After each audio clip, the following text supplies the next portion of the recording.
Uh, um.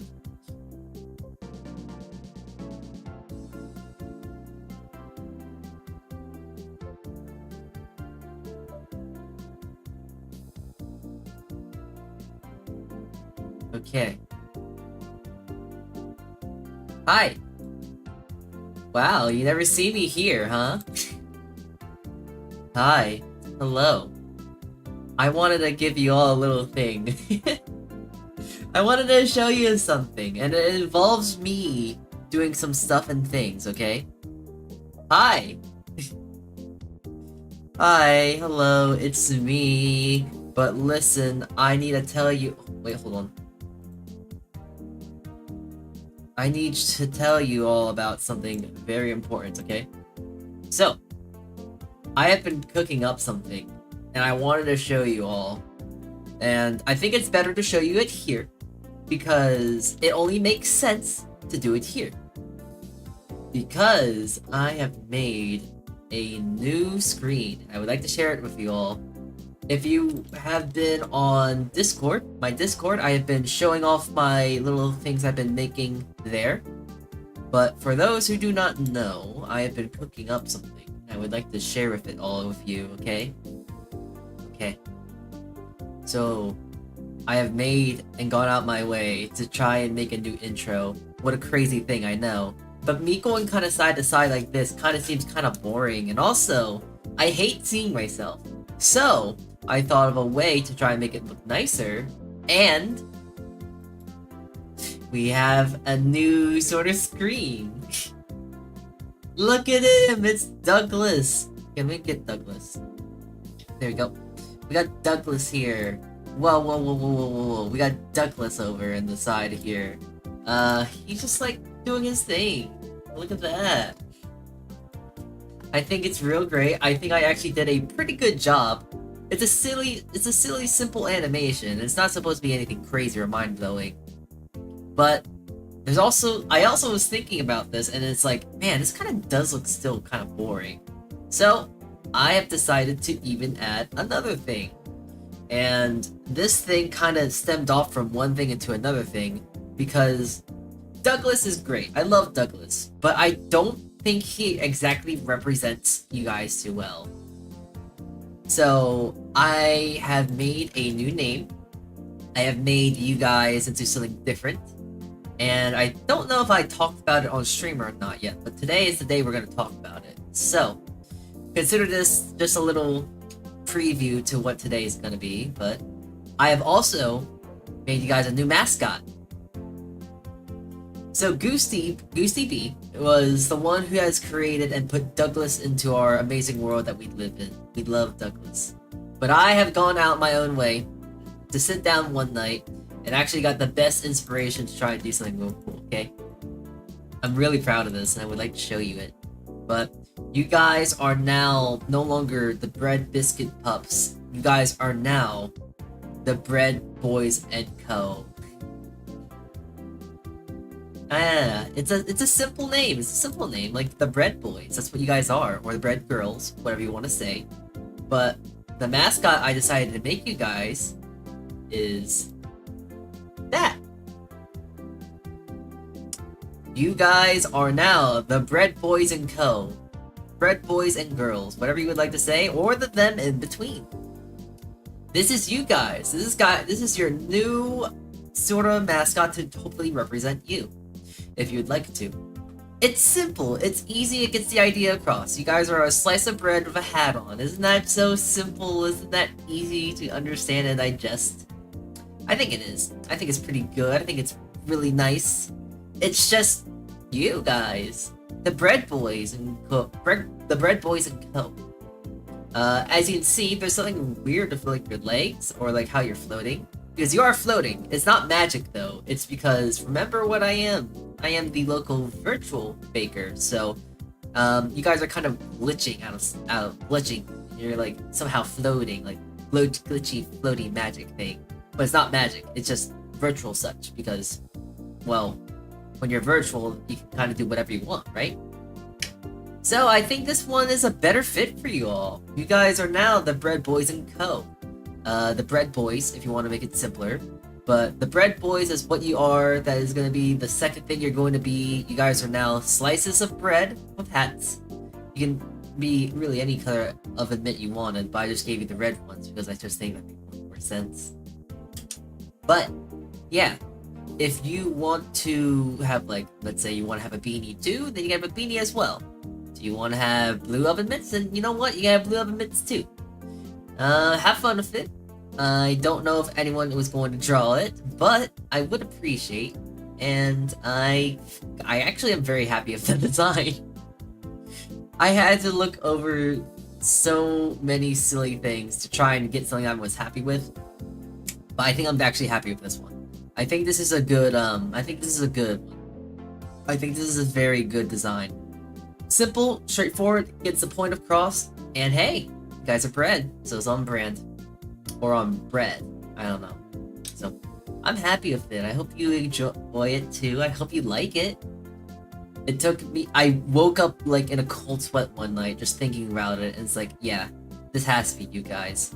The bread pup thing is too cute, and also, Douglas is mine, not yours. So, Douglas is with me, and you are all now the Bread Bros and Co. Right. I'm very excited today, though, so let's just get right into it. Let's just transition right away, because we have some fun things to talk about today. I'm pretty sure you already know what I am going to talk about today, but those who may or may not know what's going on today, first of all, let me get up a little bit and tell you, hello, welcome in. I am the local virtual baker, Saltea Kichee, and we are doing another one of my bread classes. Would you believe it? Another bread class. In this time, in this era, yeah, I've been kind of missing wanting to do these for a while. I've been kind of slacking when it's been trying to do these sort of bread things. I don't really do them that much, and I'm not very good at doing them and presenting them because boy howdy was I just really bad at presenting. But I've been kind of dormant when it comes about talking about bread. But I feel like today is a really fun day for me, because I get to talk about one of my favorite things about when it comes to bread baking. And that is, hold on, let me actually get my smartboard out. We are going to be, that is not the thing, Opera, go away, because we need to get the funny clip show out. Yeah! It's the clipping, it's a showing of the clips, but it's a slideshow. So I got a lovely slideshow for you all today. And I would like for you to all to take notice and take down notes. There will be a test at the end, and if you get the test right, you will get a gift sub. I guess. You'll get a gift sub if you get the thing right. Yeah. Okay. So, today is class number 2. My goodness. Try to get some water real quick. Right, today is our second bread class, so I hope you're ready. And last time we talked about gluten development, and that's very important, and all that stuff in between. But now we're going to talk about 2 of the more important factors when it comes to bread baking. And I hope you're ready to listen, and I hope you're ready to learn, because this is actually one of my favorite things to talk about when it comes to bread.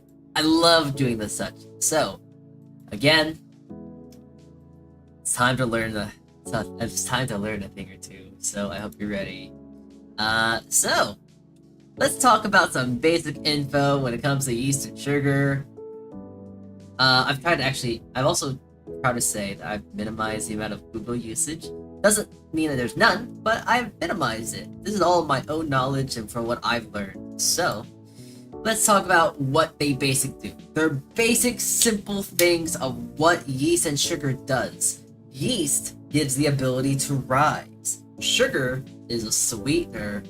Wow, what a weird concept. Yeast, grow. Sugar, sweet. Did you know that? Did you know that sugar is a sweetener? Hope you did. Hope you do. I hope you know that sugar's sweet. I'm putting this here because it's like, yeah, no, duh, but it goes a little bit more deep with that because sugar is not just. This isn't the only things that sugar does to does to bread. Sugar actually does a lot more things than just like make something sweet because sugar is, well, it's sugar. If you don't know what I mean by this, is that sugar burns. Sugar is something that really is good at caramelizing sugar that turns dark brown from Maillard reaction, and the Maillard reaction is a simple thing of when sugars burn, which gives you color. Think of it like a steak, and then you like cook it in a pan or grill it. When it darkens and get that beautiful, beautiful color of steak and such.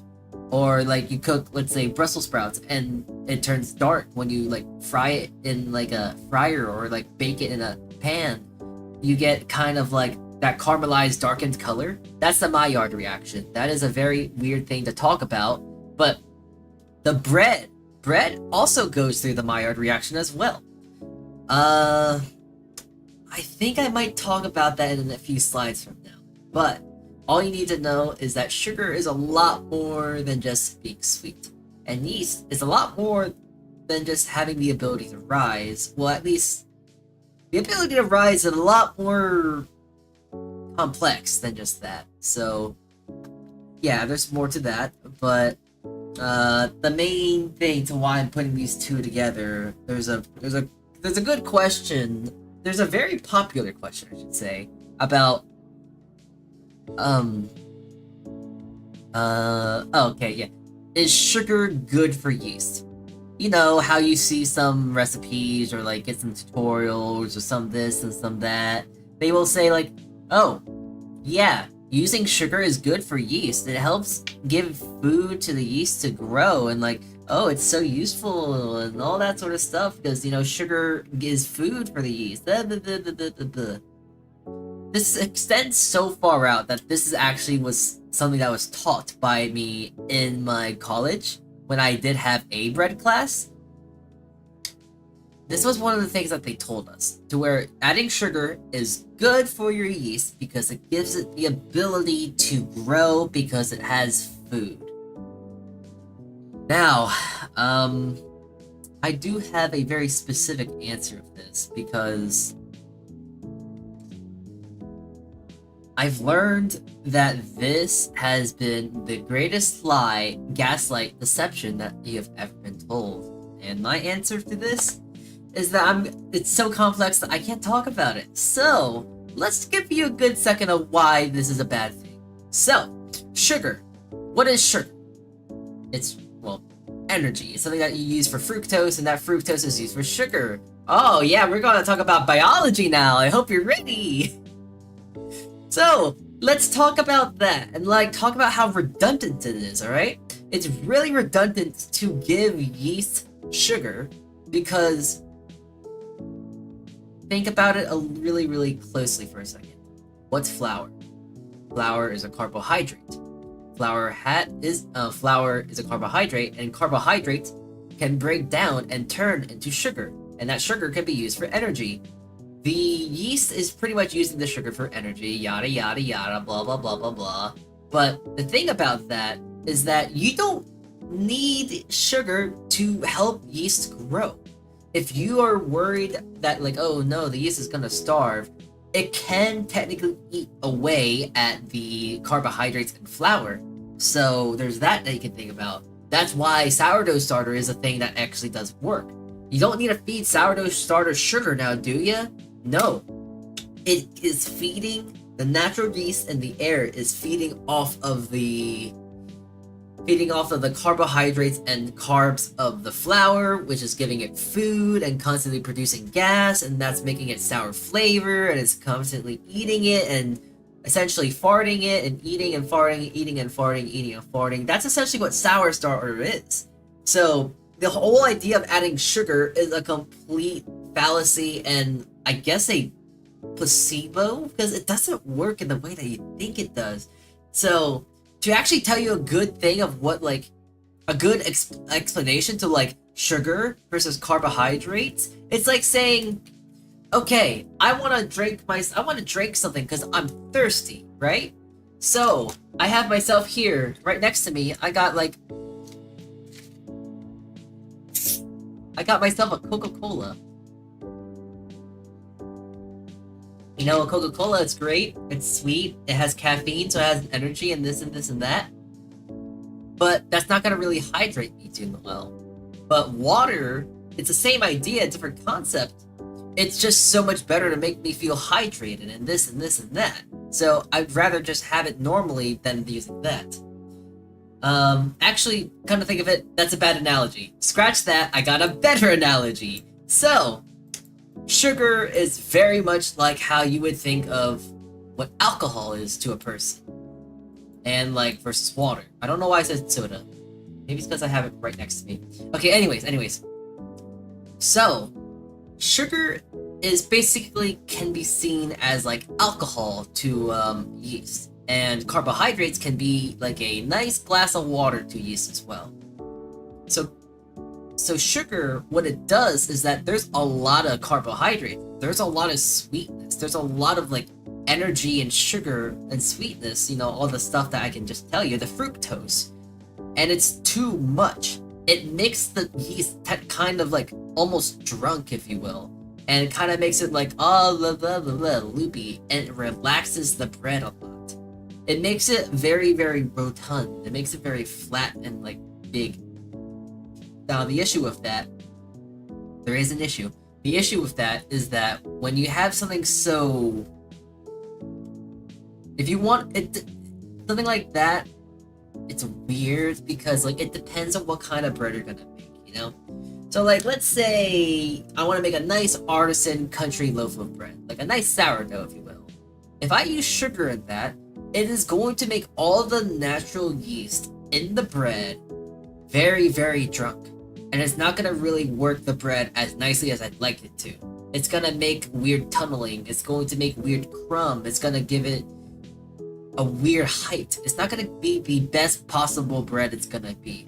And I actually do have I do have a visualization of what yeast can do. I'll show it in a moment, but slideshow first. But it's not only that, but at the end of the day, you just need to know that yeast is not good for sugar. I mean, sugar is not good for yeast. It can help if you are making a specific kind of bread. That is something that is not, that is something that is kind of like a gray area. So like, let's say if you're making like a cinnamon roll. If you're making like a cinnamon roll and like you want to add some sort of, you want to add like, if you want to add a cinnamon roll, sugar to the yeast of cinnamon rolls, then that's fine, okay? Because your dough is inherently going to have a lot of sugar, and usually recipes like that have to compensate and are able to actually work with that much sweetness, and the whole idea of a recipe is more balanced, and it will actually be more functional and works. So there's that sort of ordeal of like, you don't want to add sugar to every single bread recipe. You want to follow a bread recipe usually to a T. There's a reason why a bread recipe is made the way it is. There's been a science, there's been an experiment, maybe someone's experimented on it several times. There's a reason to why there's sugar, or there's a reason why there isn't sugar. You just need to really know when you gotta use sugar. Anyways, anyone who thought that using sugar is yeast, I'm gonna slap you right now. So, and we're going then to the next one. So, yeah. Anyways,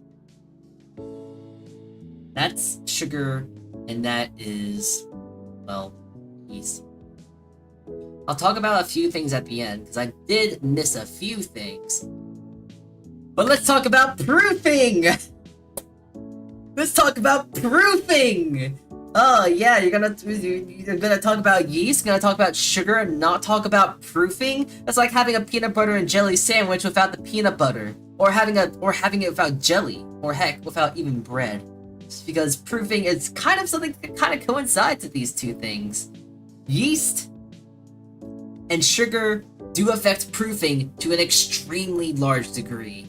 Almost second to like another thing, but we'll talk about that when we talk more about proofing. But let me give you some visualization, because I think it's a lot easier to visualize something with words. I mean, with pictures, not words, especially when I'm bad with words. So here, let's talk about that. You see these loaves of bread? Yeah? Yeah? Alright, I hope you do. Because now I need to ask you a very important question of people who have high intellectual value, I would hope at least. Which of these breads looks better, in your opinion? Don't worry, by the way, I made these breads, so you can judge them as much as you want.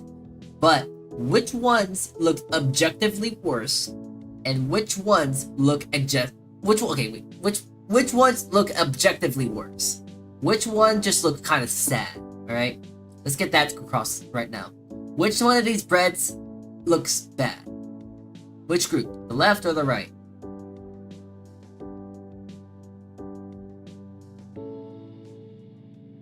Left good, middle right not too good. Wait, really? Wait, are you guys gaslighting me, or am I just, or I got my left and rights mixed up?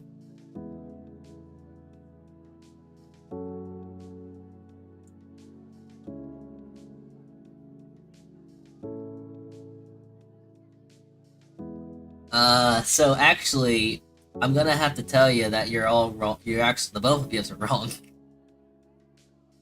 So actually, I guess it's also because I have a better perspective and I also did make them. But I don't eat any bread that looks like this, so I don't know. Okay, fair.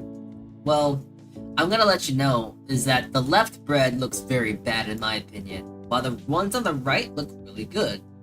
And I'll explain to you why they look good and why they look bad. It's like, you know how you look at like a carrot or like a look at a vegetable in the store and it's like, oh, this one doesn't look that good, or this one doesn't look that bad, and blah blah blah blah, and stuff like that, you know? So the loaves on the left look bad in my opinion. All these breads have a good kind of crust and color, but the things that make the left one look worse than the ones on the right is the scoring, the scoring, and the rise. You can't exactly tell from the perspective, I guess, from the left rise, but they are very flat. They are very small. They aren't very tall at all, and when I did eat them, they were very, very dense. While the ones on the right were proofed nicely. They had nice color. They had nice things called, here, wait, do I have a lighter? Okay. You see this thing right here? You see how, like, right here, there's, like, this weird, like, upbringing here? That's good for an artisan bread. That's called an ear. So, that's good. That's good to see. And you can kind of see it on this one, although this one isn't that grand. But as you can see, there's no real ear here. It's just a weird, badly made score. But scoring is a good result of good proofing. So, good proofing can give you good results. It can give you, well, here, let's go to the next slide. So, to give you a good example, this is an underproofed loaf of bread. It's very dense, very flat, and it doesn't look as great as the others. It's like, it's just kind of flat. It's just kind of dense. It's kind of chewy, and it just doesn't look visually that grand. It's okay, it's not bad, but it's like, actually, out of the two, this one's probably the worst. I mean, out of the three options you can get, this is the worst. This is like getting a loaf of bread, and it just turns and compresses into a brick. It's kind of sad. It's okay, you can eat it still, you can probably use it for breadcrumb even, or bread pudding, but it's just kind of sad. Now the other one here is overproof. As you can see, it kind of looks like it collapsed on itself. The crumb itself was too airy, and it was just overall could be a lot better, you know? So when you overproof something, you'll get a very big rise, and it'll rise very, very high. But when it cools down, which is the big thing, it compresses on itself. There's not enough structure, and it kind of just deflates. The bread itself deflates, and it just kind of looks very sad and not like a good loaf of bread should. like a good loaf of bread, like this, has good shape, is keeping its structure, and it's just kind of much more visually appealing versus the latter two. The one on the left didn't really rise at all and didn't really have good shape. The one on the right rose really too much, and it's just kind of sad. It's like a deflated balloon almost, or a half deflated balloon. While the one in the middle is perfecto. It just kind of like hits all those good marks of like, yeah, this is a good bread. So yeah, that's what proofing can do to just the visuals of bread. It's kind of the part of the reason to why proofing is such a very important thing, because, okay, so that's not true to what I would say, but these bread recipes that you see on the screen right now are all milk bread minus the middle one, that is brioche. I haven't made milk bread in a while, so I don't really have a good like reference usage here, but except for being a bit burnt. No, that's how brioche is supposed to be. Brioche tends to be a little bit darker than most breads. It has a lot more of a sugar content and all that sort of stuff, so there's that to keep in mind. But these two are milk breads on the left and right here, so yeah. But if I did make another milk bread, I might make one tomorrow, we'll see. But how milk bread is, it would have probably looked more like the brioche. And we'll see that tomorrow, because remember, we're baking sandwich bread tomorrow. So I'm actually going to probably be making milk bread and white bread, so we'll see on that front, okay? Okay, so let's talk really briefly about sugar again, because I kind of forgot to put this part on the slide. But it is very important for you all to know, if you want to know more about bread. I mean, yeah, more about bread baking. So, bread baking, sugar, I didn't really touch too much what it does, other than like sugar bad. But sugar can also do a few more things. And there's also other reasons to why sugar is bad, but we'll get to that when I get there. I'm just kind of slow. Give me a sec. Give me a breather. Okay, so sugar not only just makes something sweeter, but it also makes the Maillard reaction happen a lot more intensely. So, in other words, it's gonna make your bread burn a lot more quickly. So going back to that previous slide, actually, hold on, wait. Going actually back to that previous slide here, the reason why this is actually so dark that the way that it is because there's so much sugar in this recipe of brioche that it makes it it makes it more prone to burning. While the ones on the left and right here don't really have that much sugar, so they're not as prone to burning. So sugar doesn't always add sweetness, it also makes something more burnt, and you gotta kind of work around that, because then you have to now lower the temperature. When you have to lower the temperature, you have to make sure it goes longer, but not too long, because you don't want to burn your bread on the inside, but you don't want to go long enough because it dries out. And you want to try and make sure that you get bread that's not dry. You want to make it nice and fluffy and moist, but you don't want it too moist because it's not cake. And yeah, there's a bit of science and practice that you have to do when it comes to making a bread recipe. So actually I should mention that the whole lot that I'm talking about now is going to be more about composing a bread recipe, and that's kind of where this stuff kind of more shines, if you will. So yeah. But another thing to talk about the science of how sugar is actually bad, not only does it actually, make your yeast drunk in a sense, but if you're using something like granulated sugar, well, granulated sugar is a very, very much like a thing that we all know should kill yeast. Salt. Salt and sugar kind of have the same property of they're wanting to occupy as much ground as possible. They kind of dilute themselves and they want to just spread out and just like get into water and dissolve, essentially, So when you add sugar and then you add salt to a bread, they're both going to be fighting for the same resource that even yeast is fighting for. So when that's the case, now you have to worry about your yeast fighting against salt and then fighting against other ingredients, and now it has to also fight against sugar. That's really hard for a yeast to actually get a good fermentation and grow much more nicely. On specific breads at least. But anyways, with that being said, it's due to that yeast is a little dodgy when it comes to that sort of ordeal. You gotta be careful with what you use your yeast for.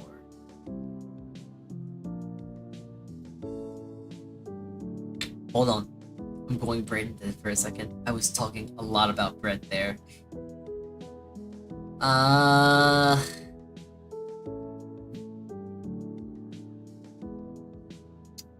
So yeah. I can't talk. I'm not good at talking. Ugh. Ugh. Eh. Oh, wait, you're not supposed to see that just yet. Okay, so, anyways. Okay, hold on.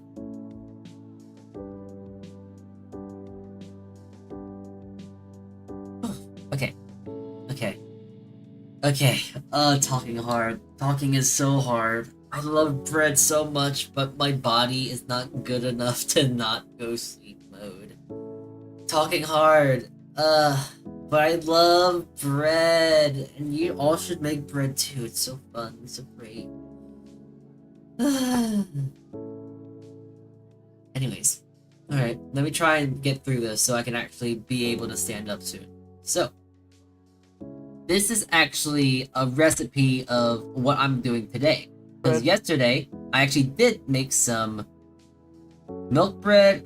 I made some sourdough, but to one of these, I actually was able to add 2% value of sugar. I wanted to do such as minimal amounts because even the most minimal amounts can make a huge difference, especially in bread. So I'm using my standard sourdough recipe. The one on the left, the one on the left is the sourdough that's been added with sugar, while the one on the right is pretty much the same. As you can see in the first stage, they look pretty similar. But in the second stage, you can kind of see that the left one is a lot more glossy. Something I forgot to mention is that not only does sugar affect the yeast, but sugar also affects the dough as well. Sugar can make the dough liquefy, because sugar is a very liquefying ingredient.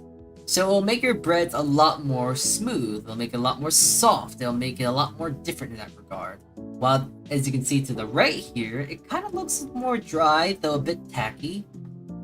Once we start going down the line here, you can see that the left one seems glossy still, while the right one is starting to come together. Like, they both look the same at the end of the day, but the left one was a little more glossy, and it was just wet. At this point, they have you can both see that there's a bunch of activity going on. Like, you can see the bubbles, like, right here, and here as well. But you'll notice that one side of the sourdough has a lot more bubbles versus the other. Sugar still makes yeast, grow, and when they grow, they release gas. So there's a lot more activity on the left one versus the right. So adding sugar, we accelerated and expedited the growth of the yeast. However, when I was shaping it, it was very difficult. It was notably a lot more difficult to shape the sugar loaf versus the normal loaf. And this was also just 40 grams of sugar. Just 40 grams of sugar in a 2-pound piece of bread. Alright? That's not that much sugar in the grand scheme of it all. I've essentially only added, hold on, wait. Gotta do some math here because, so give or take 21 B2. There's around, so let's say there is around 28 grams per ounce. So I added about 1.5 ounces of sugar. I've added about 1.5 ounces of sugar to this yeast, to this dough. And that really pretty much calculates to only around 2% of the entire loaf. This loaf is also 16 ounces, I believe, maybe a little more. But the main thing I'm trying to say here is that there's not much sugar in this. There's really not much sugar. Granted, it's 4 times more salt, 4 times more than there is salt. But in the grand scheme of the entire loaf itself, it's literally only 2%. My salt percentages when it comes to bread and stuff is usually I kind of stick around 1%, maybe 2%. It depends on the kind of loaf I'm trying to make. But for all the grand scheme of it all, it's not that much. But even with that small minimal amount of sugar I added to the left loaf, it was not only harder to make, it was stickier, and it fermented a lot more quickly, and it's just overall a little bit more different than the other one. I'll be able to showcase how the other one looks by baking it too. Yes, we are doing a little tiny baking stream today as well. I think it only makes sense. Give me a sec, I gotta move my stuff.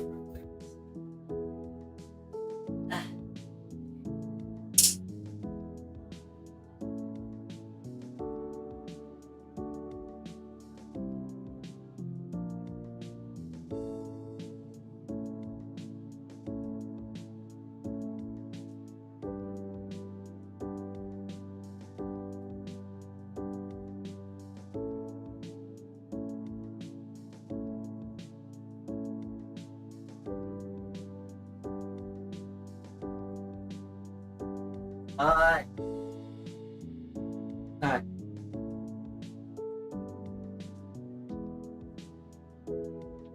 Hi. Alright, let me see. I gotta fix something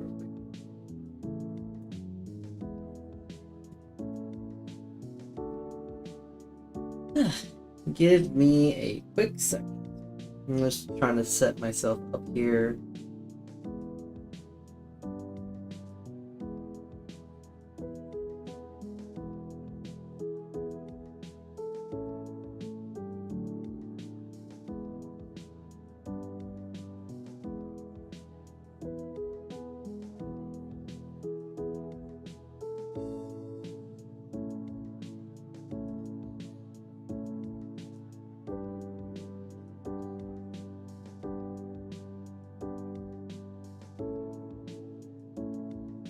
Alright, there we go. That should work.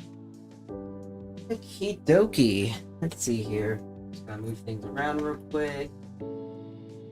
Alright. I think that looks good now. I think it does. Does it work? Can you see my hand? I hope you can. Alright, you can. Okay, good. Alright, so how's the audio, by the way? Can you hear me still? I hope you can. So yeah, I hope you can hear me, because now we're going to get into today. So we're going to get into baking. Baking, you know, it's simple, it's easy. You've seen me talk about it. You've seen my breads. You've seen them on the Twitters. You've seen them on my... I would hope you would see them on all my Twitters. I make quite a few loads of them. On Twitter, on YouTube, I don't know, maybe Twitch as well. I make bread. I think I like to even go as far and say that I make pretty good bread. But here, let me show you the 2 loaves of bread that I'm baking today. Alright. So what you first need to know, the loaf on the left right here is the one made with no sugar. The one on the right here is made with sugar. They are both the same exact recipe, except one has a 2% value of sugar. They've had the same amount of time to proof, and they've had the same amount of time to relax. But they both do look notably different. The one on the right, which is the one that has sugar added, is actually a lot more risen. It proofed a lot more quickly, and it has a bigger rise. So that might be a good thing, but it might not be a good thing. Now, I am also going to go out and say that I don't exactly know what's going to be the result of this, because I've never added sugar to my sour recipe like this. So we're going to see what happens. I'm kind of learning about this, though I will say that I kind of already know what's probably going to happen, which is kind of the fun thing about bread baking and doing little things like this. Because as much as I am teaching you guys, I'm also trying to show to myself. I'm trying to convince myself that, hey, I know how to bake and I need to trust myself more. But these both have been rising the same exact rate, the same exact place, the same exact foldings. These recipes are pretty much as identical as you can get. Is that better to see? I don't know. I think the other one is a little too bright. I think that looks better. Okay. So we're actually gonna end up baking the one on the right first. So we're gonna bake our sugar loaf first. All right. Okay. So I've been having myself a preheated cast iron right here, and we're gonna start baking this one right away. Okay. So, gonna flip it on its side right here, and we're gonna let that come out just like this.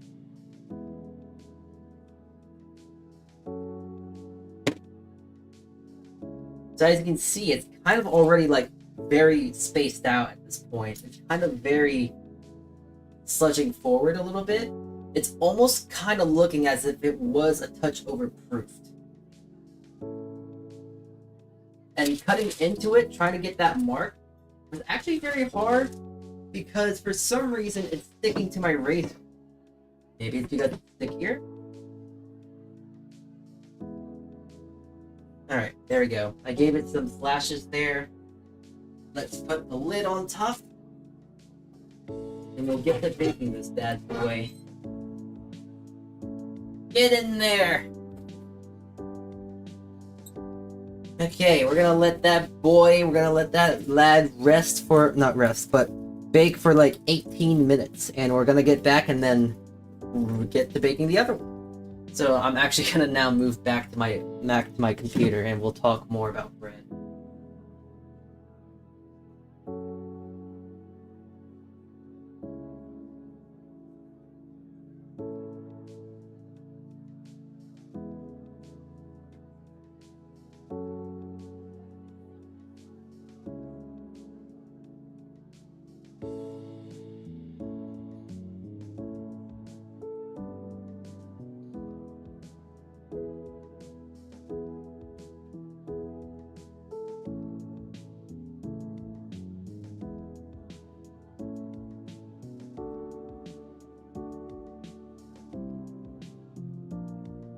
Okay. So let's talk about some bread again. Yeah? Oh, ow. Sorry.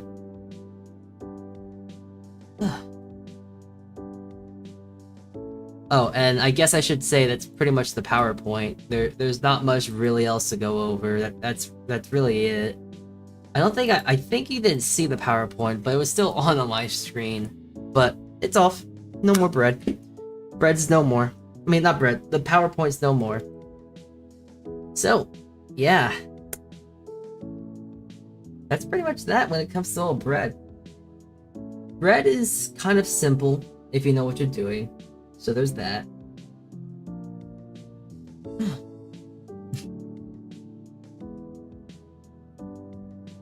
I don't know why I look so surprised right now. Oh my god. Oh, I need to recalibrate myself. I look way too excited about this bread. Bro, I love bread. Yeah, I look way too happy. It's kind of weird. Bread. Hold on, wait, what if I turn myself upside down?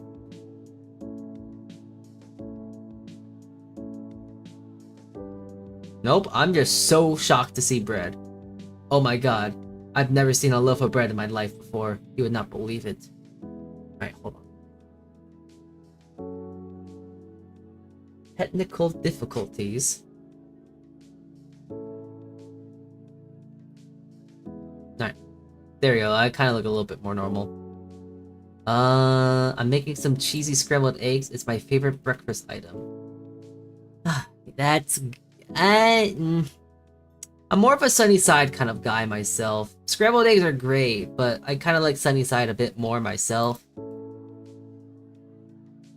I'm a bit, I don't know, I'm kind of sick of having scrambled eggs over and over and over again. I kinda got sick of that real quick, but maybe you don't realize it, but your eyes are just open very wide.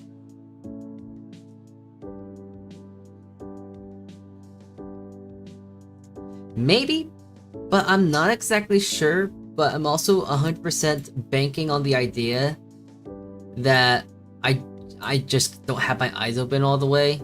Or at least not in the way I would think they would be. But, yeah.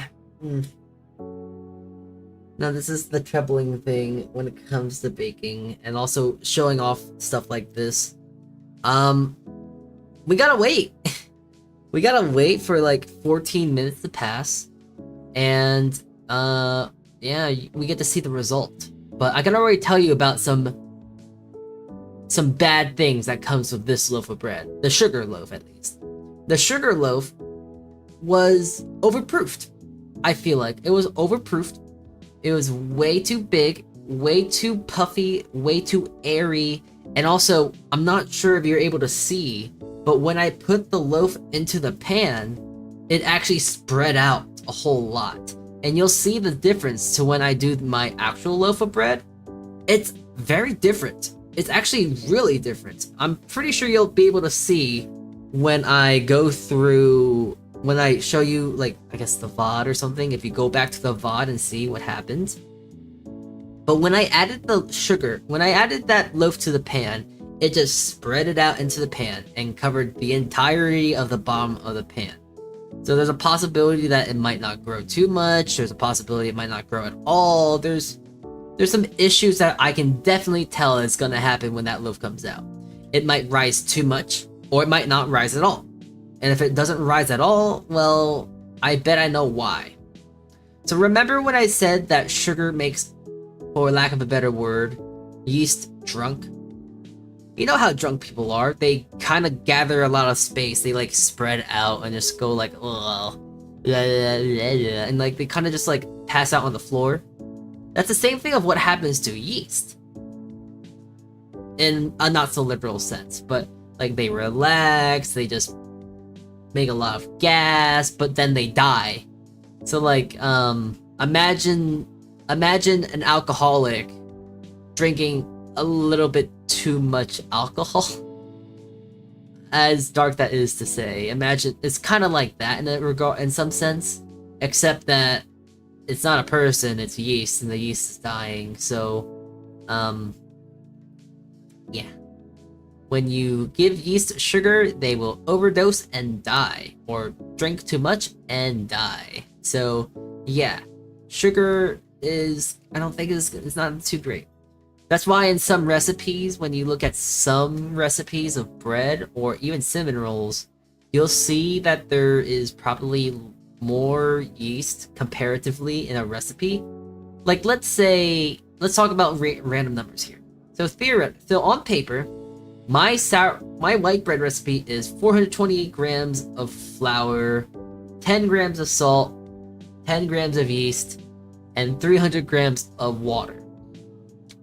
So if I added sugar to that recipe, the best way to compensate is probably adding more yeast, or maybe just adding less sugar. Main thing is that if you add more sugar, you're gonna have to compensate for more yeast. But when you compensate for more yeast, you have to then compensate for more salt, because, well, not compensate for salt, but more flour, because when you add too much you don't add enough flour, there's not enough air for it to grow. But you also don't want to make sure that you balance the salt and sugar well, because remember, they're both competing for the same resource. They're both competing for space inside water. And also, yeast is also trying to compete for water, so you need to be very careful in that regards to when you make a recipe like that.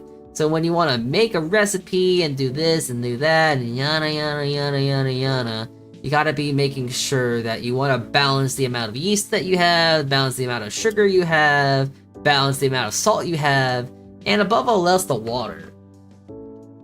Though that's kind of a different and weird factor to talk about, but we'll probably get there when we talk about bread next time. Because next time we're gonna talk about maybe hydration percentage. And we talk about hydration percentage, I'm actually gonna teach you how to make a bread recipe too. A very simple one though. It's gonna be very, very, very straightforward. And you also see how making a bread recipe isn't that hard on paper. It is not that hard on paper, but it is a bit more, how would you say, complicated? It's a little bit more complicated. It takes a bit more finesse to make a recipe. And above all else, to make a good bread recipe is that you have to make it many times. You know what they say? You become a master by not doing something great one time.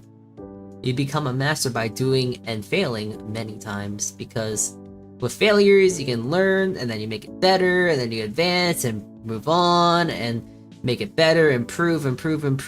Even when it's perfect or seemingly perfect, you still try to improve on it until you either don't feel like it, run out of the resources, or it's literally the second coming of bread. So yeah. I'm at that point to where I'm kind of peaked, and I think the bread is kind of fine at that point. Like, I made this recipe over and over again. I can confidently say in my entire lifetime, and with all the bread I've made, I can very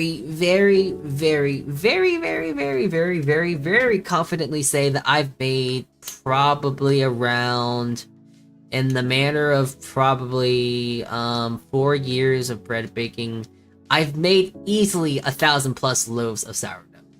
I can definitely say that I'm pretty good at making sourdoughs. Am I the best? Oh no, I am not. I am not good at making sourdough just yet. I'm getting pretty good at it. I'm getting pretty good at it though. I could probably pass off of like, hey, I know what I'm doing, even though I have no idea what I'm doing. Remember, I self-taught myself all this stuff. So such. So, yeah. That, and above all else, I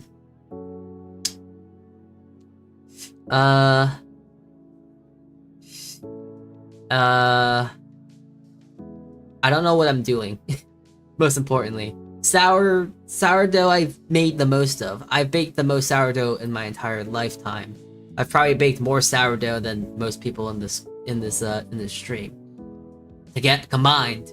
But I've never really, I don't think I'm gonna be good at sourdough just yet. And that's mostly because when I make sourdough, I make it more for at home.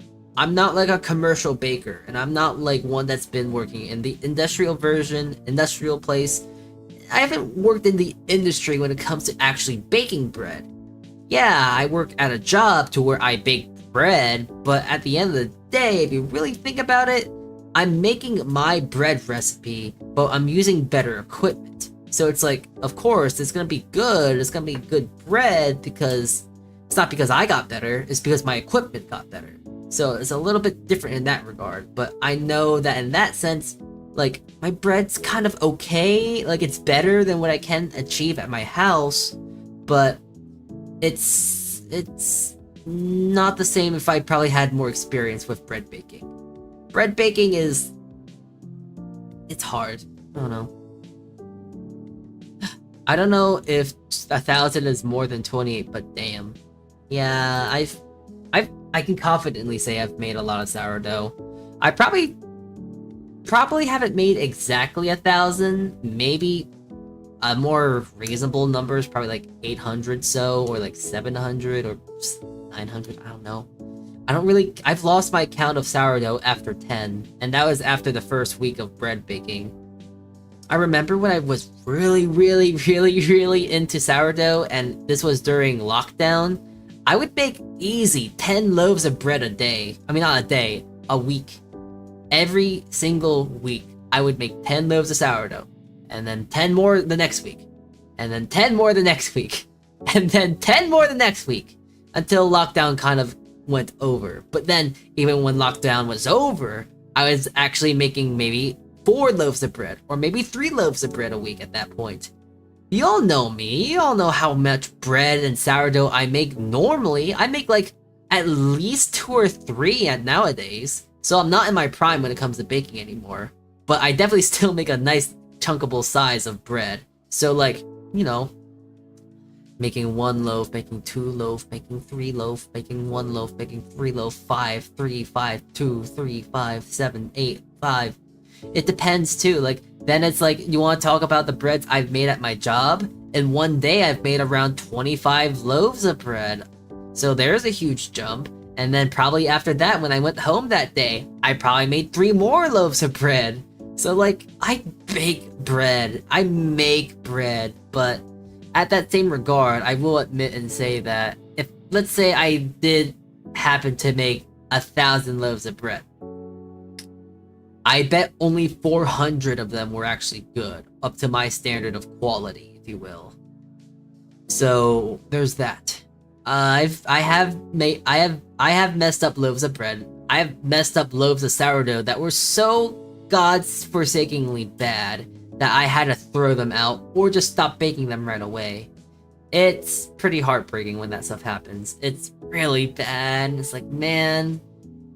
But the difference between then and now is that back then it's like, oh my god, what's going on? Why is my bread not the way that it should be? I followed my recipe, I followed the tutorials, I've looked up and researched and this and that and this and blah blah blah blah blah blah blah.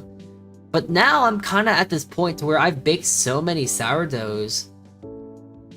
I've baked so many sourdoughs and like I've done this and that, and I kind of know how ingredients work. I know how bread works at this point. I've learned from mistakes. I've done research and I've done this and that, to where I kind of do understand like the ins and outs and dynamics when it comes to bread.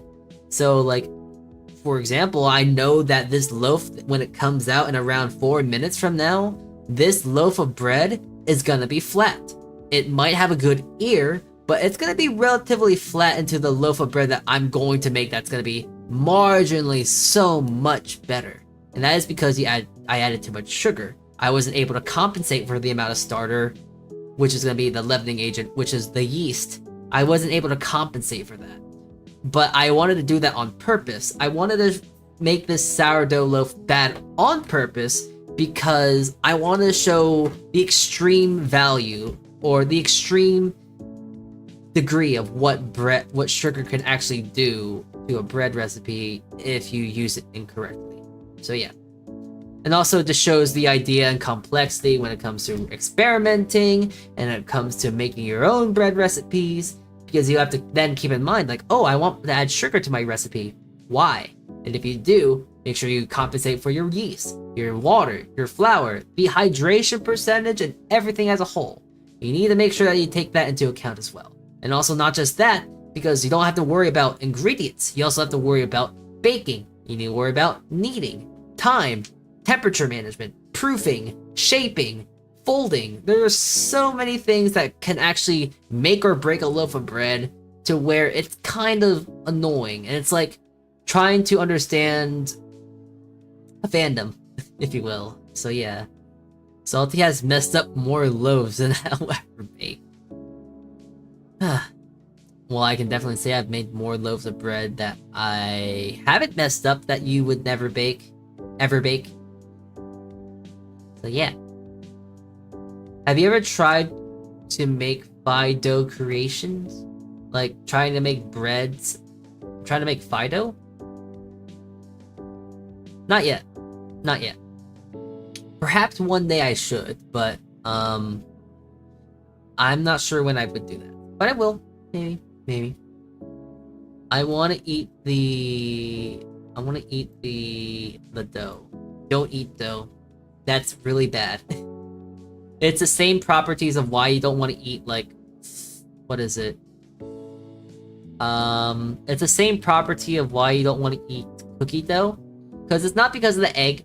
You want to not eat the flour because flour is actually very dangerous for all.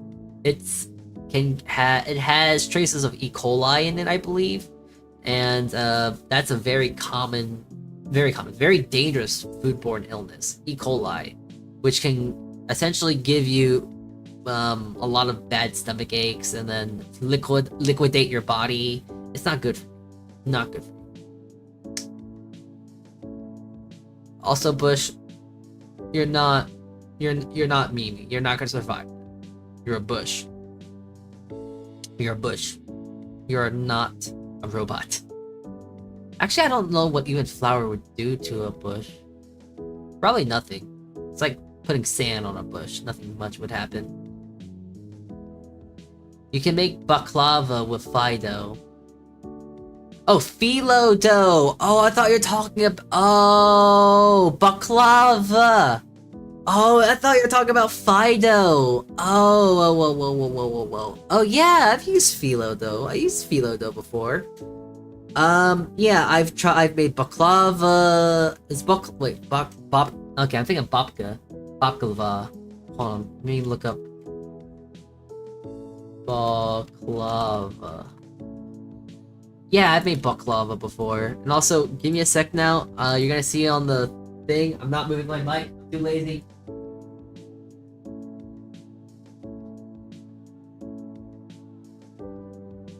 You can see me.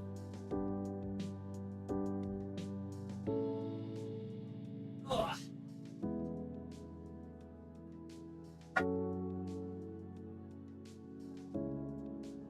It's okay. That's a good looking loaf of bread.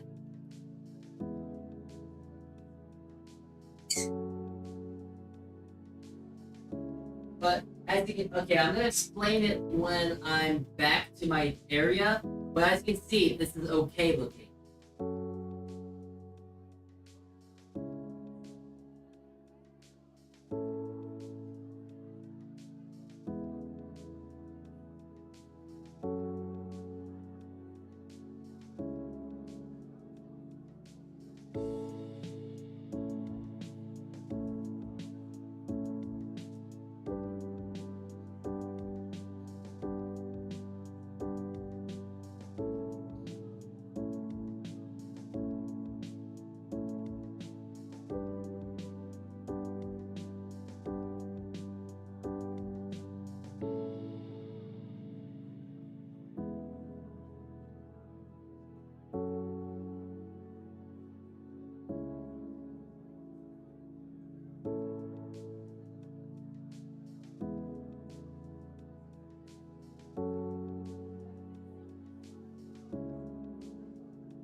Okay, so let's talk about that bread real quick, alright? Let's talk about the loaf of sour. Here, let me actually put it on the screen.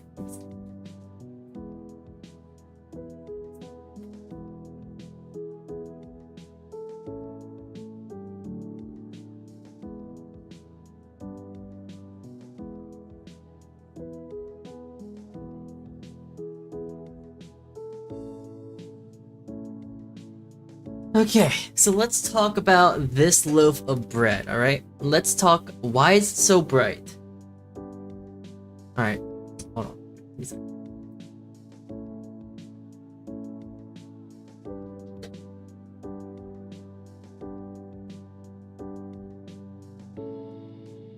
Alright, so let's talk about the sourdough real quick. This sourdough loaf, as you can see, is a lot more darker than what it should be. You'll see it when this first loaf comes out, is that this loaf that I'm baking right now is not going to be this color. Keep in mind that I only baked this first loaf for 18 whole minutes. 18. That's not really that long, and it shouldn't really look like this color. It's too dark, and it's too quick that it's kind of baked too quickly. Another thing you'll notice, look at the ear. look at the score marks. They aren't really as, what is it? It's not really as, I don't know how to say it.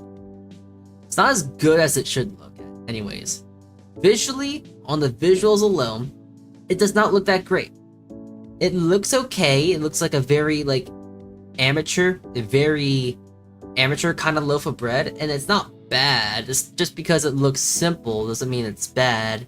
But the scoring could have been better, but that is just due to how sticky the dough was. When I was scoring it, it stuck to my razor several times, so there's that.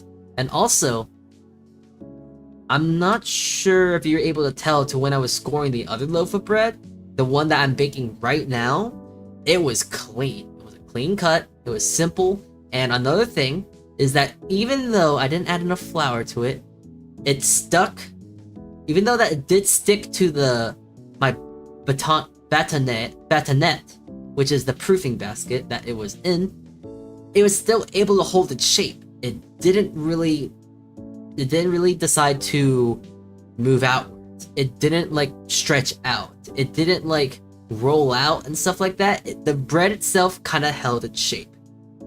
There was no sugar in it, which didn't really make the yeast and all the other things too relaxed, so it was able to keep its shape a little bit better. So yeah. Is that safe to eat? Like this bread? Yeah, it's safe to eat. This bread is completely safe to eat. So there's that. I will say though, it's probably not going to be as enjoyable than like a nice crunchy, crusty artisan loaf of sourdough. It's two different things that we made right now, technically, because one is more artisanal, while the other one is more like a dinner roll at this point, too. Like, you know, okay, here's a good thing. Like, you know how Miss Minna Vanilla, she is also a sourdough baker, but she does an extremely efficient and beautiful job with her sourdough rolls that she makes. Those are more enriched. We are making a loaf of bread that is not enriched. So there isn't butter, there's no anything like that. It's supposed to be a simple country style loaf of sourdough bread. So there is no sweeteners. It's a lean loaf of bread, if you will. So what Minna does versus what I do more artisanal. I do more lean breads. I use breads that are kind of, I don't know what the word is. I make breads that are more lean. I make them more, I guess boring in that regard too. A lot more simpler. But, with these kinds of breads, you can score them, you can make them look pretty, and this and this and that, and they taste good too. While with how Miss Minna Vanilla makes her bread is more enriched. It's going to be having a much more soft and fluffy quality to it. It's going to be a lovely loaf of bread to eat by itself and eat with other things as well. But that can also be used for like sandwiches and this and this and that. And it's going to be more akin to like your white breads, you know? Except that it's going to be a little bit more healthier, it has a bit more nutritional value, it has good bacteria in comparison to just using normal yeast. So yes. And if you are interested and curious of why it's like, oh, what's the difference of using yeast versus sour starter? Sour starter does have actually a few health benefits. It's fermented, so it has good bacteria for your gut. It also has, technically it has less gluten than most breads, which is weird to say, but it's because sour starter actually eats the gluten, which actually makes it more healthy because there's less carbs and some science dilly-dally that I don't fully understand because I don't really understand the nutritional value when it comes to bread baking. I just know how it works, that it works, and how to work with it. So that's pretty much my expertise when it comes to bread baking, I guess. Like I can make bread taste good and look good, but to make it nutritional, it's bread. I don't know how to make it more nutritional other than not adding sugar, less flour, less bread, smaller breads, stuff like that. I don't know. I don't really know how to do that's out of my degree, quite literally. So, yeah. I wish I did knew a bit more about the nutritional value when it comes to bread, though. I kind of do wish that was the thing I knew, understand, but that's I really only know like base surface base value stuff when it comes to bread. Well, nutritional bread at least. I have been actually looking into trying to do some gluten-free breads, but I'm been just kind of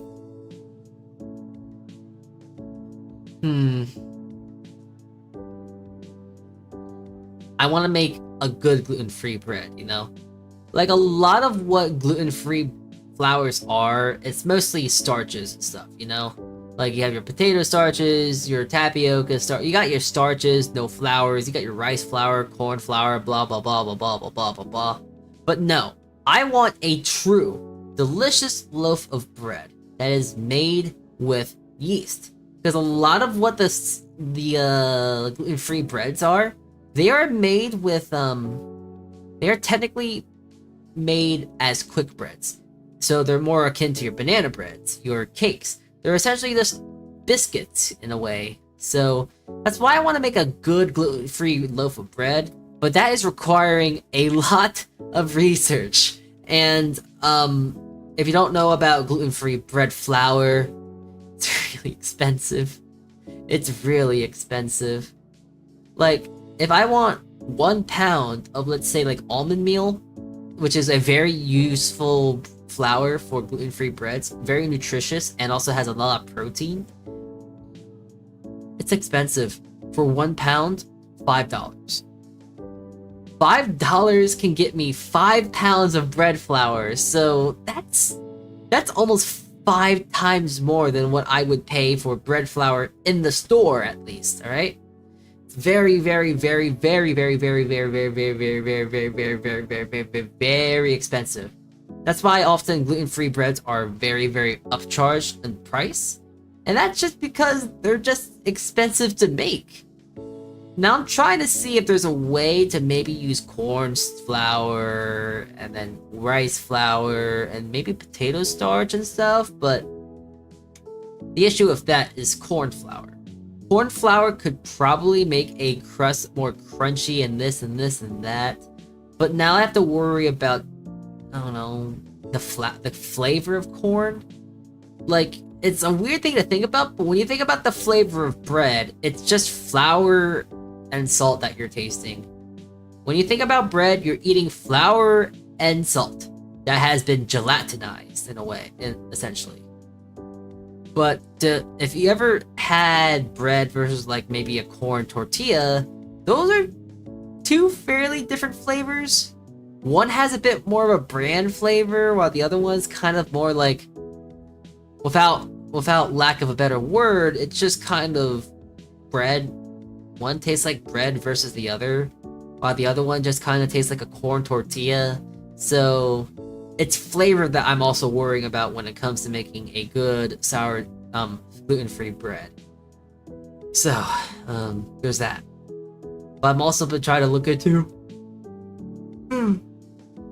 I've been also trying to look into making sponges and then grinds and other things that I'm just trying to do and research and make gluten-free bread.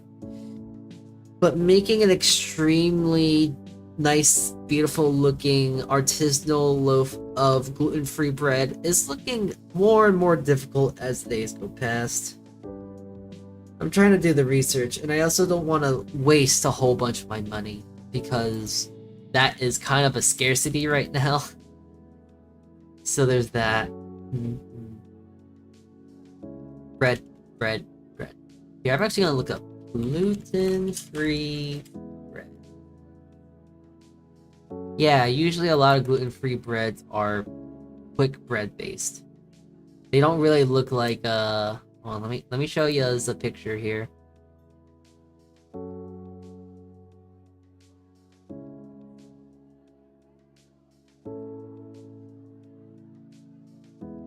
Alright. As you can see on my screen share, on my the smart board right now. Hold on. The smart board, as you can see, is that all of these breads, they're gluten-free, but like they're more like a, they're more, what is it? They're more of a quick bread, like a banana bread. See? They look good, don't get me wrong, but they look like banana breads. Now this one does look fairly close. It looks good, like a good loaf of bread. But if you look at the score marks, it's not really a true sourdough or like a true loaf of bread, because it just kind of, the scores are cut a bit weirdly. Like there's more of an indentation than there is growth. Don't get me wrong, they look great, they look good. This is probably the best one with the best kind of score marks to a loaf of bread. But something like this, I don't really like how that one looks. It looks too fake. I don't know what the heck's going on with this one. That looks like it's made of rubber. That looks like it's made of rubber. But it's hard to actually make a true, honest looking loaf of bread that is also gluten-free. And that's because gluten is just good. It's a good structure. It's very, very useful. So yeah, it's hard to replicate it. However, we live in a wonderful world of food science to where stuff like this is more possible, but it is a lot more difficult to execute. I have something called xanthan gum. It's pretty much kind of like an artificial way of thickening things. It's kind of like a gelatinizer. It's really good in most gluten-free bread recipes, but I still have to try and figure that out. I have xanthan gum, but it's still hard. I want to rip my hair all out sometimes. It's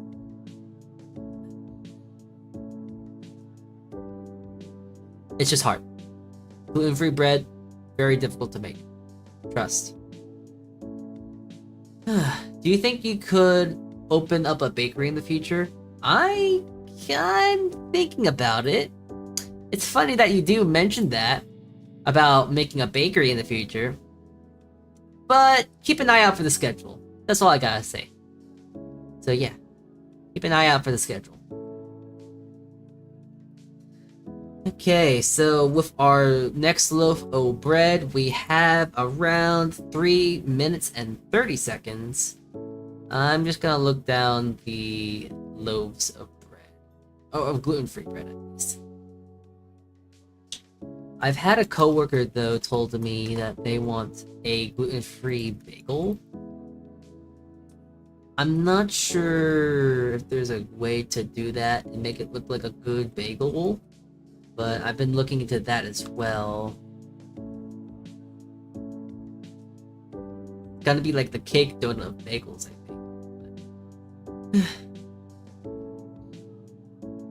think. Okay, that's actually making me. Okay, wait. Chat, I gotta show you this. This makes me mad.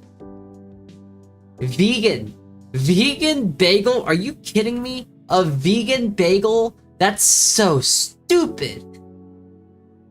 You've seen me make bagels, chat. You've seen me make bagels before. We've done several streams of making bagels. My bagels are vegan. Oh no, you add honey or whatever it is? Oh, well, you know what? You can replace that honey with sugar. You don't. That's stupid. Vegan bagel. That's like saying, oh, vegan bread. The bread is inherently vegan. The bread we made today, like the bread like right here, it has no animal product. What do you mean? What do you mean is it vegan? What are you adding to bagels normally? That's stupid. I'm just scrolling down here. I'm scrolling down on like the thing here. I'm just scrolling. It's like, why are you making, what are you putting into our bagels? What are you putting in our bagels? It actually is better to just bake it yourself. What are you putting in your bagels? Is someone egg glazing their bagels or something? Or boiling them in stock? You don't need to do that. You don't need to do that! We've made bagels before! We boil the bagels and then we pat them dry and then we top them with stuff and they stick on! You don't need an egg wash! And boiling them in stock is ridiculously stupid! It's so stupid! Why would you do that? That's like... I mean, it's like... I know there's rice pilaf. Like, that's fine. Rice pilaf and using chicken stock. But like, it's like... I want a normal plain bowl of rice. You're gonna use water, aren't you? You're not gonna use stock because stock is sometimes a little bit too much. I like just having white rice and water and salt, and that is it. I do not want stock in it because it's just too much. So yeah. I like my bread made out of meat. So like...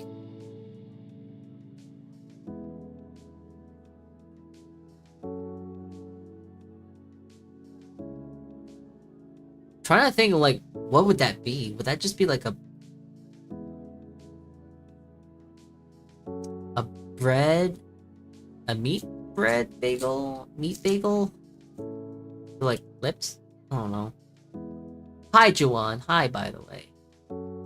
I love dunking Hawaiian bread bagels into coffee. It makes them taste like donuts. Well, I imagine that's different than like an actual bagel, though.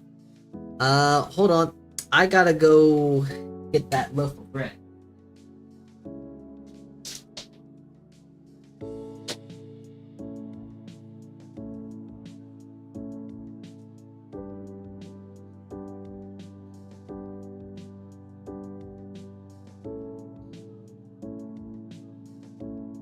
Oh my god, look at that thing, it's beautiful!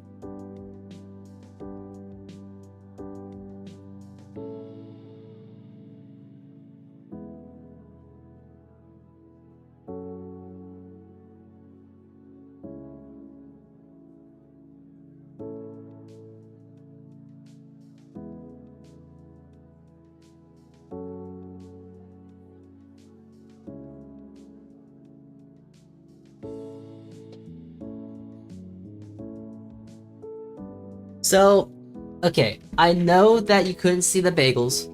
I mean, I know you couldn't see the bread, but trust me when I say it, is that... Hold on, wait, I want to actually see. You couldn't see that?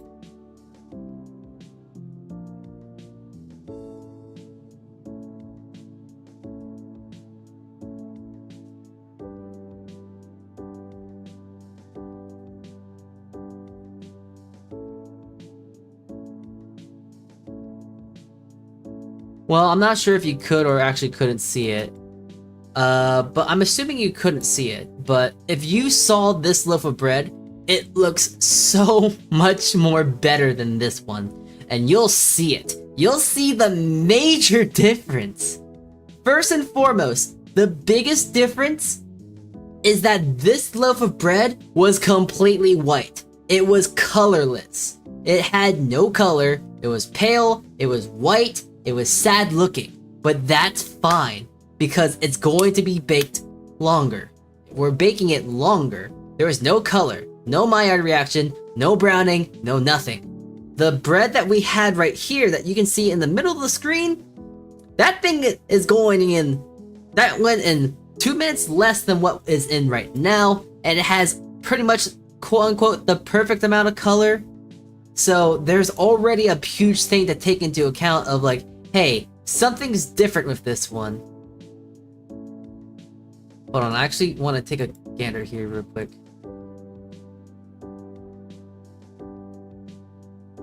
Hold on, I gotta make sure I mute my thing.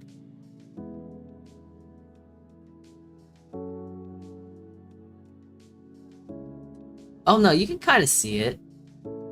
Here, wait, let me take a screenshot of what I saw here.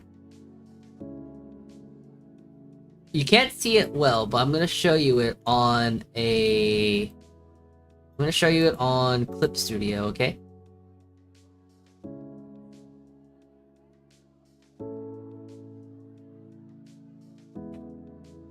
Alright, so do you see the difference between these two? Hi. Also, we got a special guest here. We got Jefferson right here, Mr. Jeffrey. But as you can see, just ignore Jeffrey. I know it's hard to ignore him. He's a great guy, but you can see an obvious difference in color here. This thing has no color. It's white. It's pale. No color at all. But this one, same time, by the way, same time, 18 minutes. This one has more color. Obviously, clear as day. You can see it in plain sight right there. Has more color. While this one has no color. So there's something that you can already see a huge difference on that manner. So there's that. Yeah. Deep fry your bagel in bacon grease. It's funny that you say that because there are some bagels out there are some places out there that will actually fry their bagels. And frying bagels is frying bagels,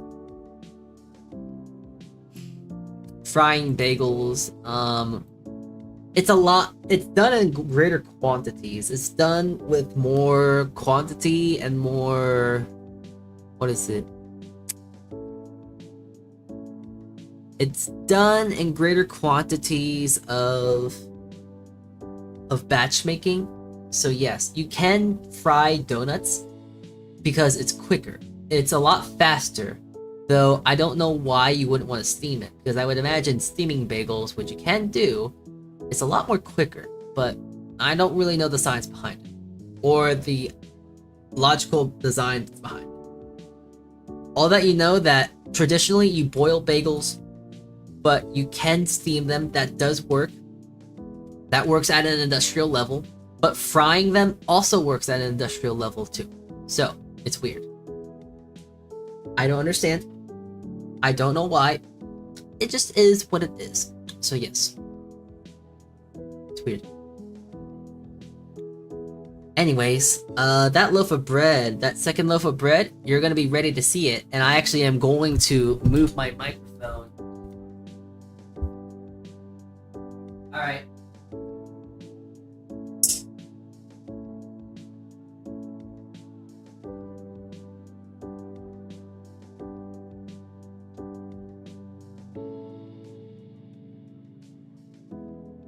Okay, so this is where I want to talk to you all very personally about this now. This is where the big moment. This is the big moment here.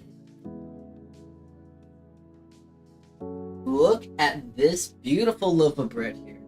Look at this baby boy. I'm actually gonna probably throw it in the oven a little longer, but look at this baby boy. Look at it. It's higher. The what is it? The score marks are a lot more beautiful. They're a lot more up. Has more rise. Has less color.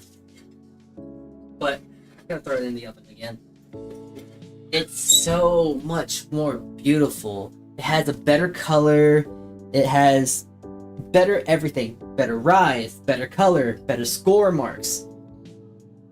And that is just because of a funny 2% number additive of sugar.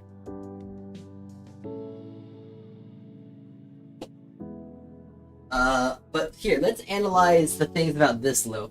So, for the first thing that I want to show you, it's very, very, very, very soft.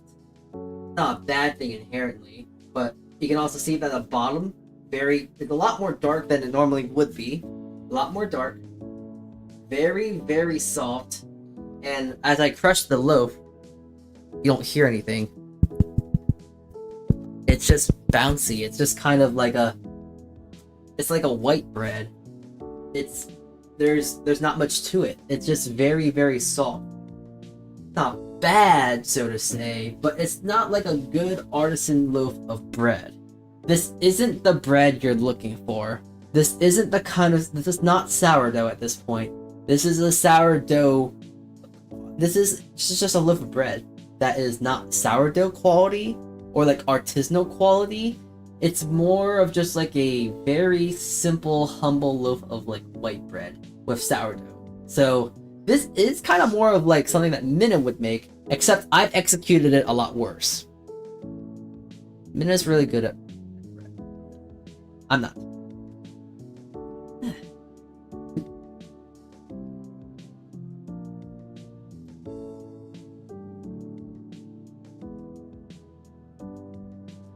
And here, let's talk about our champion now, because I think I'm confident showing him.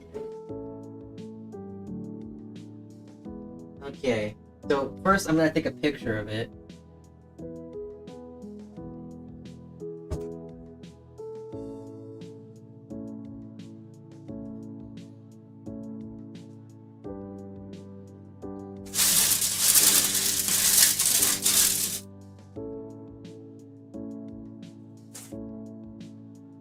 Ooh.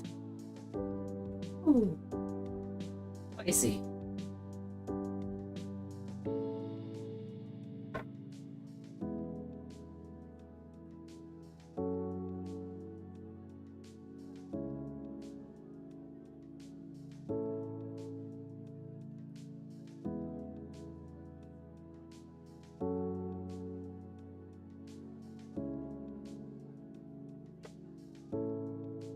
Okay, so let's first talk about the things about this loaf of bread that we made to our right. It is not only risen a lot more, not only did it rose a lot more, I want you to just look at it. Do you see this beautiful piece right here, the ear, the rising? It's great. The bottom of it, it's still burnt. Don't get me wrong, but it's not as terribly burnt as the other one. Also, listen to this. I'm not sure you can even hear this, but if you could, it's a lot more crusty. It has a lot more of a crispy crust to it. Well, I'll do it with the other one, just so you can understand. It is smooth. It is like running my hand over a piece of paper. I can't really feel anything with it. I can't even hear anything with it either. But this is more or less what I'm referring to of like more artisanal, much more hard. Here, wait. That's a good way to do it. Listen to this. You can't really hear anything. It's kind of almost bouncy sounding, like a ball.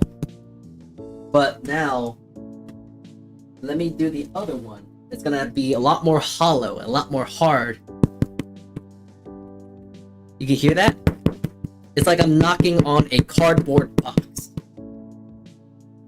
So you can already hear that one is inherently a little bit more, what's the word?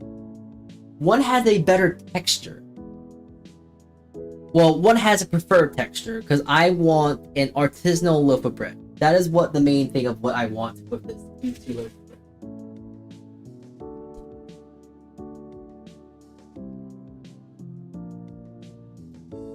And I can also say that, in my opinion at least, visuals, I think the visually more appealing bread is the loaf on the right.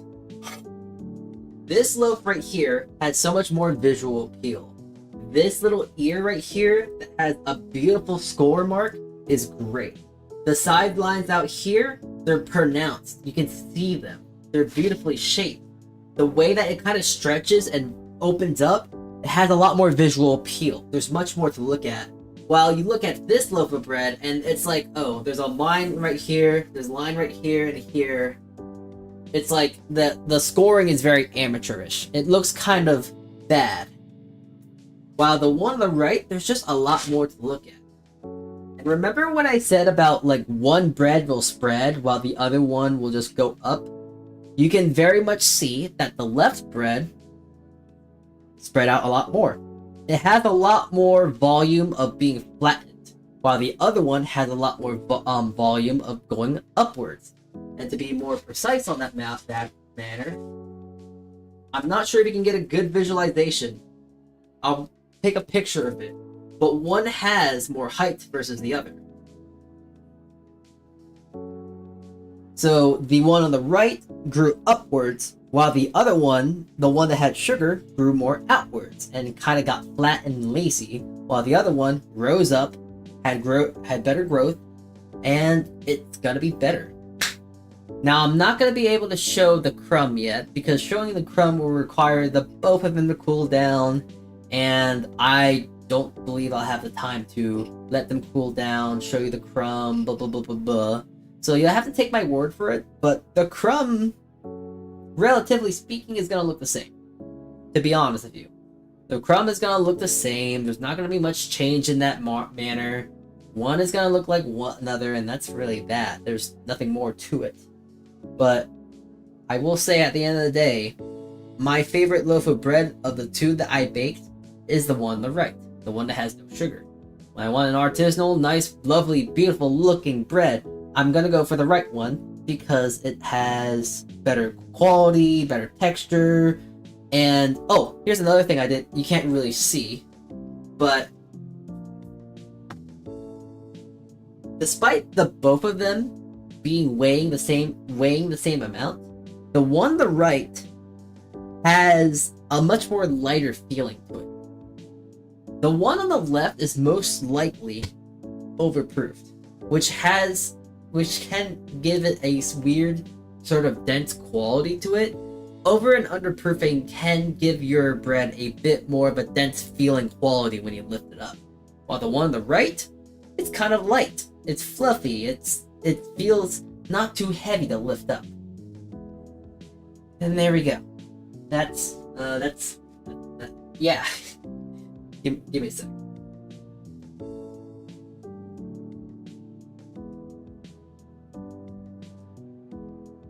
Okay.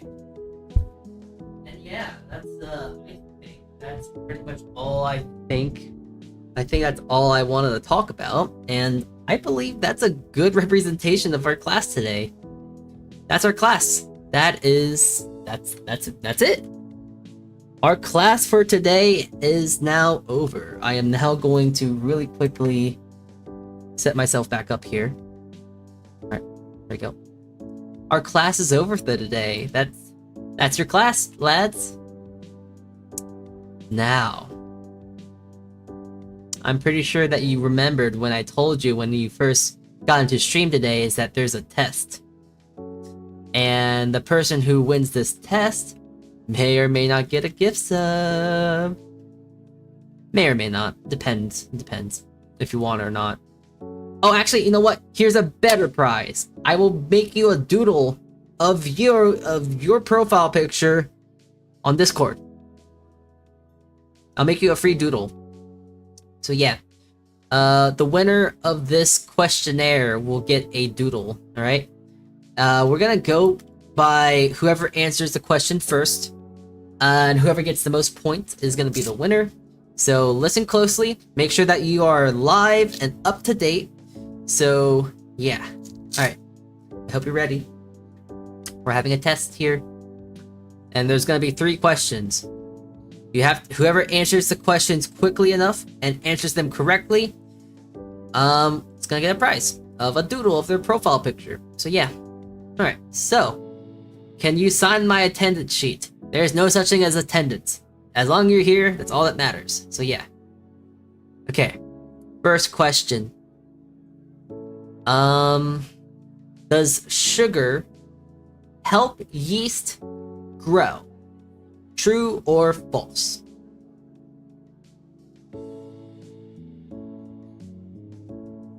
No. I'm bad at giving tests because I already told you the answer. Alright, you have to get 3 answers right. So, the 2 of yous, you're both wrong. We already went over this. Yeast actually sugar does not help yeast. Sugar does not help yeast grow. Okay. You're wrong. You guys gotta go back on the class today. Make sure you study up. Yeah. Rah. Alright. Next question. Here's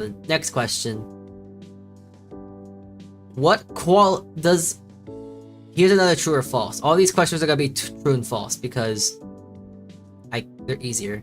True or false? Over and underproofing bread can give a lighter quality to bread. True or false? We just talked about this. This is a give me. This is a gimme. This is a gimme question.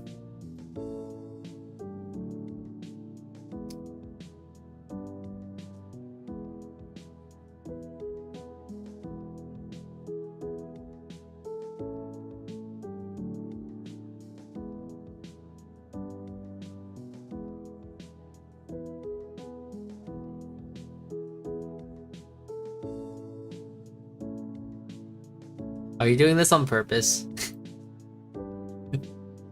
Yes?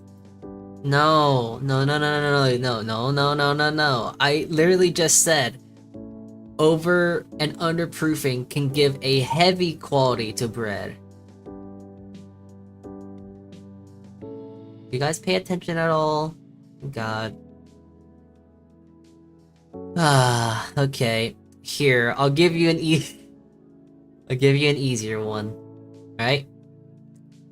I was sleeping during class. Wake up! Wake up! True or false? Yeast makes bread rise. True or false?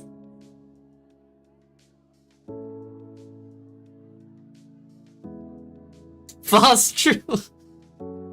Congratulations, Neff, you got the first question right!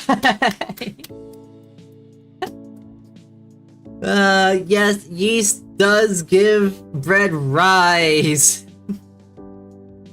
Oh god, okay, maybe I'm gonna just do 2 questions right, because this might be a little harder, because I gotta think of questions on the fly. Okay, okay,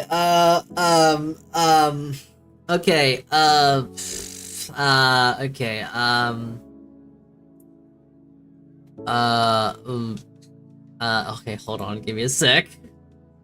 I gotta look at my, let's see. You're a boss. Made of flour. No.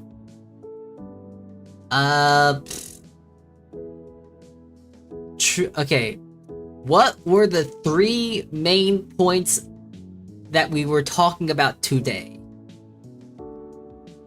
If you can at least mention 2 of them, that counts as a point. That's not a true or false question! No! No!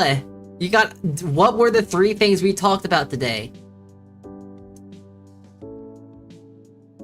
I'll give... No, it's not bread! No. I'm a bad teacher. I'm a bad teacher. Ooh. Proofing. Oh yes, Nelf, you got another point. I'm not gonna wait. I'm too impatient. Okay, we got one more question there. We got one more question. We got one more question. Okay. Okay. True or false? Is sugar a sweetener? True or false? No! False. True. No. Oh, wow. No. Oh, look at that. I've got the answer right. Bush, you already answered the question wrong, so you can't answer it again. Nev, congratulations. Amazing work. You were actually the only one that focused in class at all. Now, give me that point. You can't trade points. You can't trade percentages at school. Like, oh yeah, you're at like 89. Can you give me 1 more percent so I can get 90%? It doesn't work like that. Says me. I'm the teacher. I'm the teacher. You can't say no against this stuff. You gotta go with it. No. I said stop. Stop. Okay. Congratulations. Amazing work. Thank you for listening to class. Now, you now earn a consolation prize of a doodle of a cookie.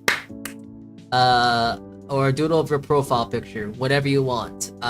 If you're on the Discord, just join the Discord and let me know. Just message in general. Yeah, let's give Nelf a round of applause, please. Please. Thank you, Juwan. Thank you. The teacher doesn't determine the rules of grading. The board does. I am the board. I am the board. I am the teacher. I'm the janitor. I'm all of them. I'm even a student as well. So, actually...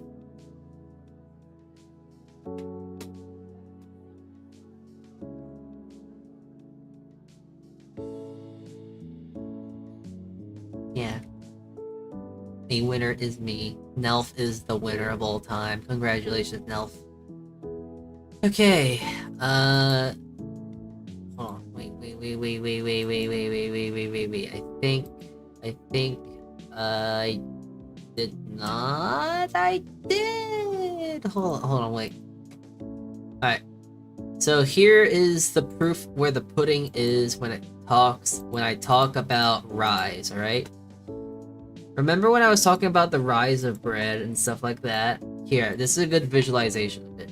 I'm gonna show you this and then we're gonna finish up. But like, see? There is a very obvious choice of leavening. Like, it's missing a whole chunk of here. One grew a lot more than the other. So yeah. And if we're not even talking about the ear, like, this is probably the apex of where it is.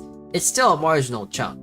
So, as you can see here, the bread rose a lot more, even though that sugar is supposed to make it rise more. You've been gaslit, everyone, girl boss, and gatekept on how yeast actually works. Do we get a podium finish? No, we get a very easy win. Nelf is the winner of all time. Yeah. Yeah, so Nelf, in general, I'm just write down a doodle that you want me to doodle and I will doodle it for you. But I think for today, I think we are done for the day. I think we're going to we're gonna go raid someone. I definitely see someone I'm gonna go raid. Minima loves tea. We're gonna go raid her. Oh, they just started too. Alright, lads, on the Twitch, we are going to go raid Minima Loves Tea. Alright, so I have done nothing but teleport Bred for 3 days. Did what? Alright, so thank you all. Let's just change screens real quick. Smartboard, go away. Alright. So thank you all for tuning in today. It was actually really fun. I hope you all learned something. I hope you all hopefully learned something about Bred. I hope you learned something about the rise and how sugar has kept girl boss gaslight you on like how Bred is actually supposed to work. So yeah, I hope you learned something. I am done for the day. I need to go grade all of your testings and I gotta go rethink my life decisions. Alright. Thank you all for tuning in today. Make sure you tune in tomorrow. We are going to be baking some bread. I'm just gonna make some sandwich breads, and then we're gonna make some sandwiches. So yeah, very simple day tomorrow. Have a fun day tomorrow, alright? Alright. Thank you for tuning in today. I hope you have a good rest of your afternoon, morning, evening, and I will see you around tomorrow. Alright? Alright.